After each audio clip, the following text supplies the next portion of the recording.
Hi friends, இப்போ நம்ம brain fry தான் பண்ண போகிறோம். அதுக்கு ஒரு கடாய் வச்சு எண்ணெய் ஊற்றி எண்ணெய் காஞ்சதும் கடுகு உளுந்து கருவேப்பிலை வெங்காயம் போட்டு வதக்கலாம். வெங்காயம் கொஞ்சம் வதங்கினோடனே இஞ்சி பூண்டு பேஸ்ட் போட்டுக்கலாம்.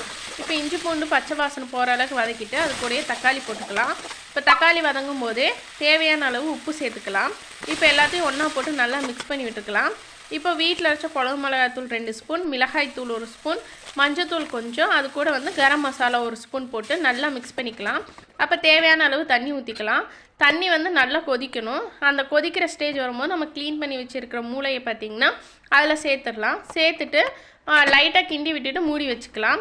ஒரு 5 நிமிஷம் கழித்து பார்த்திங்கன்னா தண்ணியெல்லாம் சுண்டிடும். அதுக்கப்புறம் மூளையை திருப்பி போட்டுக்கலாம். திருப்பி போட்டு மூடி போட்டு ஒரு 2 நிமிஷம் வேக வச்சு எடுத்துக்கலாம். இப்போ பார்த்திங்கன்னா நமக்கு அந்த கிரேவி நல்லா ரெடி ஆகிடுச்சு. இப்போ நான் மூளையை 2ஆக பிச்சு விட்டுக்கிறேன். அவ்வளோதான் ஃப்ரெண்ட்ஸ், சூப்பரான பிரைன் ஃப்ரை ரெடி ஆகிடுச்சு. எங்கள் சேனல் பிடிச்சிருந்தா சப்ஸ்கிரைப் பண்ணுங்கள் ஃப்ரெண்ட்ஸ். பாய்.